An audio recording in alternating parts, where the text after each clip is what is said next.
Traveling alone can be one of the most empowering experiences of your golden years, if you're prepared for it. There's something deeply liberating about going somewhere new, all by yourself. No need to compromise, no waiting on others. Just you, your curiosity, and the road ahead. But let us be honest, traveling solo after 60 isn't quite the same as it was in your 30s. Your needs are different, your pace has changed, and while the excitement is still there, so are the risks. This isn't to scare you, it's to help you prepare, because with the right mindset and a little planning, solo travel in your 60s or 70s can be safer, richer, and more meaningful than ever. It's not about ticking places off a list. It's about giving yourself permission to explore again, with wisdom in your pocket and freedom in your heart.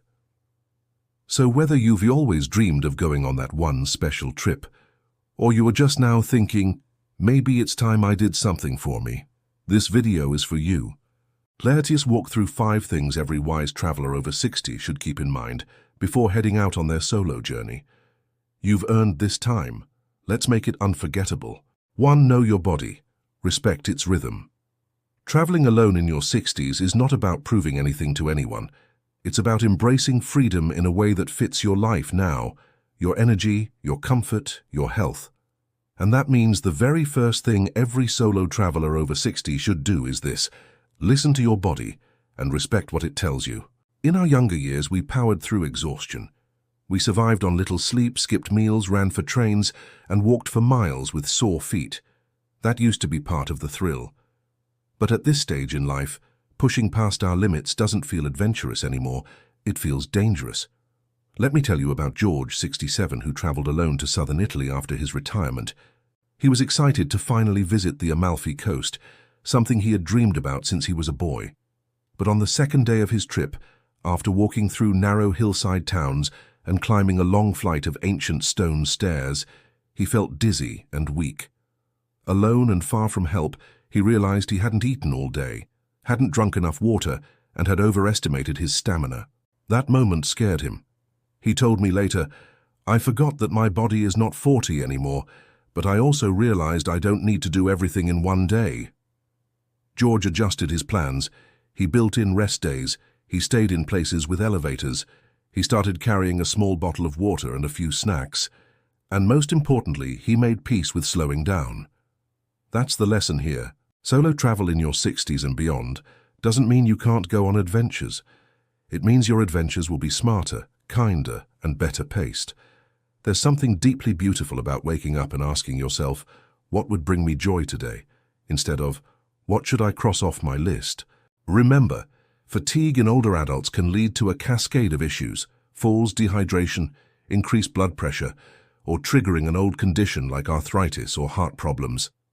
That's why paying attention to your limits isn't a weakness, it's wisdom. Before your trip, talk to your doctor. Get a checkup, refill medications, and ask if your destination requires any specific precautions. If you wear hearing aids, eyeglasses, use a walking aid, or have dietary needs, make a list. Travel confidently, not by ignoring your limitations, but by planning around them. One more thing. Rest is not just physical.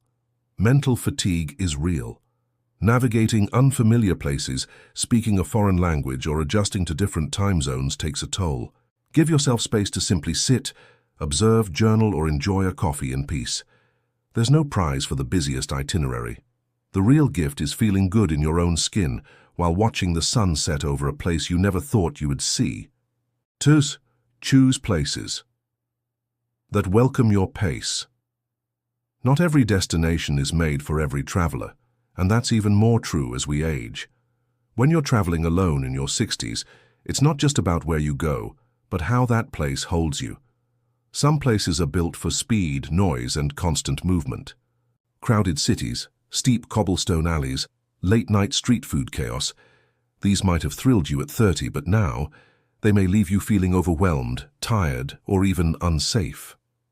That's why one of the most important things to consider when planning your solo adventure is this: choose destinations that match your pace, not the world's expectations. Think about what makes you feel good now.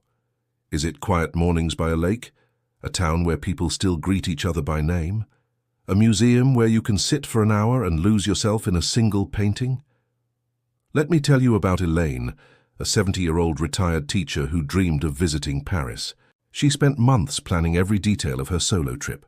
Cafes, art galleries, charming bookstores tucked into alleyways. But after just 3 days in the city, she felt something she hadn't expected. Exhaustion. Not just physical, but emotional. The pace of the crowds, the endless train changes, the constant pressure to see everything left her drained, so she made a bold decision. She cancelled the second half of her trip in the city and booked a small guest house in a rural village in Provence. There she spent her mornings walking in lavender fields, her afternoons sipping tea at a shaded terrace, and her evenings writing postcards to her grandchildren. That's when the real trip started, she told me. There's a difference between traveling to impress and traveling to feel alive. When choosing your solo travel destination, ask yourself, can I move around safely and comfortably? Is the public transportation simple and reliable? Are the locals friendly and willing to help? Is there space to rest, reflect, and recharge? Don't be afraid to go off the beaten path. Small towns, coastal villages, wellness retreats, and national parks often offer slower rhythms and richer human connection. And here's something magical. When you choose places that honor your pace, you start to feel more present, more grounded. You notice the smell of bread baking from a nearby cafe. You strike up conversations with strangers who become friends. You start measuring your days not by how many attractions you tick off, but by how deeply you breathe. So as you plan, ignore the travel blogs that scream top 10 must-see spots, and instead listen to your intuition. Your journey doesn't have to be fast to be meaningful. It just has to feel like yours.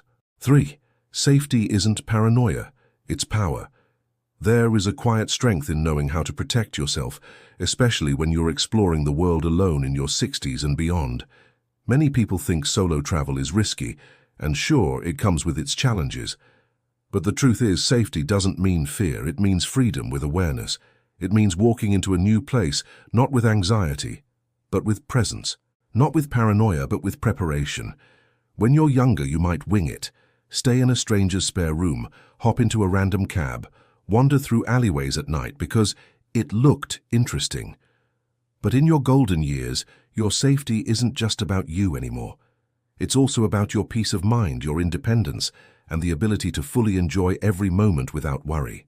Let's talk about Marie, age 68, who took a solo train trip across Europe. She had the time of her life, beautiful views, friendly strangers, and delicious meals.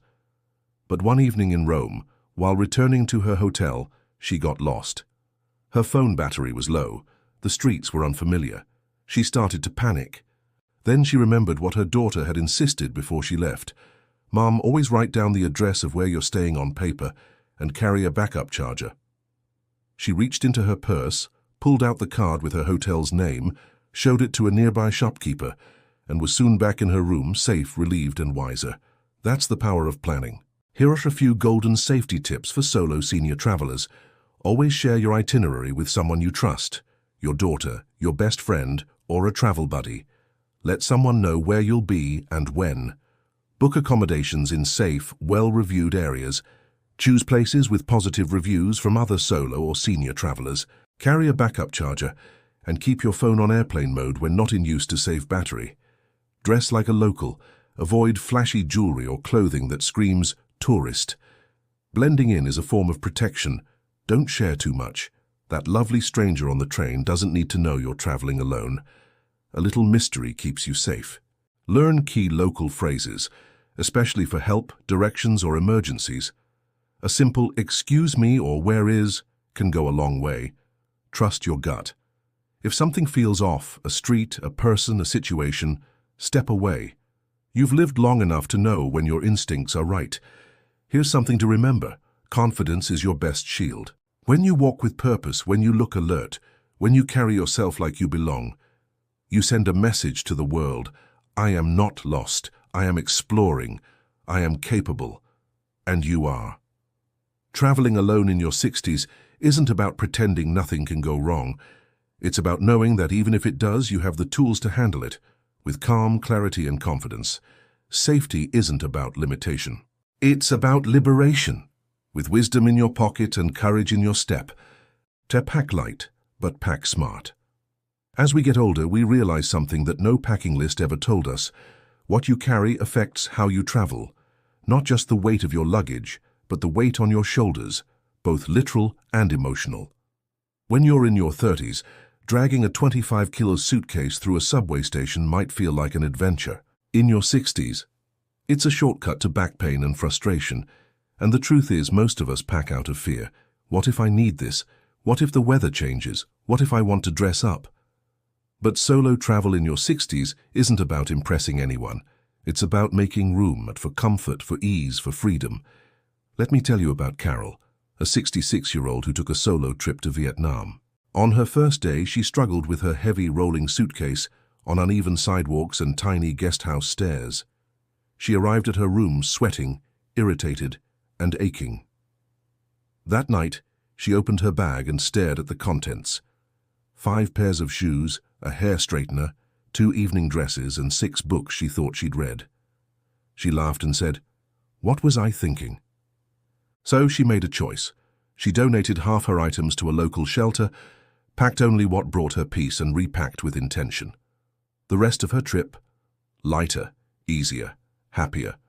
Here are a few smart packing tips just for you. Bring layers, not bulk. Lightweight, versatile clothing that can be mixed and matched will serve you far better than overpacking. Comfortable shoes first. 1 solid pair of walking shoes will take you farther than 3 stylish but impractical ones. Medication and health essentials. Always carry extra doses of your regular medication, a basic first aid kit, and any prescriptions, preferably with copies. Leave just in case behind. Most places you visit will have stores, pharmacies, or markets. You can buy what you didn't pack. Digital over paper. Instead of bringing printed books and maps, use an e-reader or apps on your phone. Save weight, gain flexibility, pack something familiar, a photo of your family, a favorite scarf, a small journal. Not everything has to be practical. Some things should just feel like home. Here's the most beautiful truth: when you travel light, you walk taller. You're not weighed down. You move with ease. You arrive feeling fresh, not frazzled. And the less you carry in your suitcase, the more space you have for what really matters. New memories, new friendships, new pieces of yourself that only adventure can unlock. So before you zip up that bag, ask yourself, am I packing for who I was or for who I am now? The answer will help you travel not just smart, but free. 5. Loneliness will visit you. Let it be a teacher, not a threat. Here's something not everyone talks about when we romanticize solo travel: the quiet hours, the nights in a hotel room where silence fills every corner, the early mornings with no one to ask, "How did you sleep?" The dinner table, for one, where you notice other people laughing in pairs or groups. Yes, it can feel lonely. And that's okay. Loneliness is not a failure of your trip. It's not a sign you made a mistake. It's an invitation to meet yourself in ways you never could when surrounded by noise. Let me share about Francesca, a 72-year-old widow from Oregon who went on her first solo cruise through Alaska. The scenery was majestic. The service was top-notch, but on her 3rd night she sat on the ship's deck with tears in her eyes.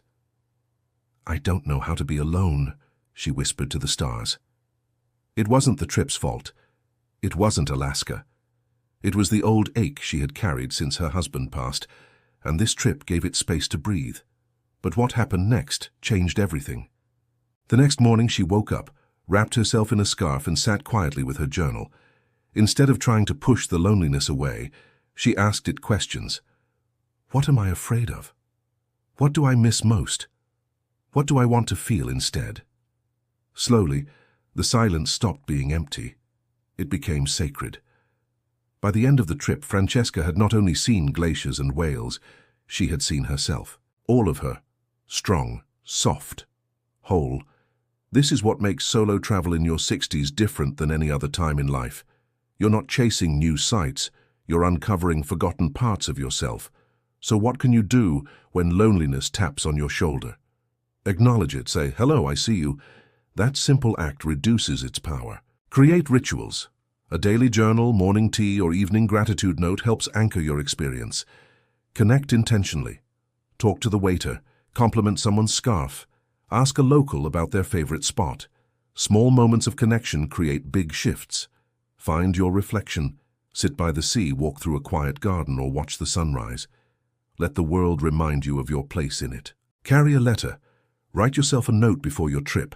Something kind, something strong. Read it on hard days. Here's what no travel guide says. Loneliness doesn't mean you're unloved.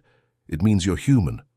And when you choose to face it, rather than fear it, you discover a well of strength and self-acceptance deeper than you ever imagined. So if on your journey you find yourself seated alone in a quiet cafe, don't rush to fill the silence. Let it speak. Let it show you what matters. And you might just find, in the stillness, the most beautiful company you've ever had. Traveling alone in your 60s is not about escaping. It's about arriving in the most honest, unfiltered version of yourself. Maybe along the way, you'll get lost in a new city, mispronounce a local dish, or forget which direction your hotel was. But you'll also find something far more precious. The strength you didn't know was still inside you, the wonder you thought you'd outgrown, and the quiet confidence that says, I can do this and I deserve it. This chapter of life isn't about waiting. It's about doing. And maybe, just maybe, it starts with a single suitcase, a one-way ticket, and a heart brave enough to go alone.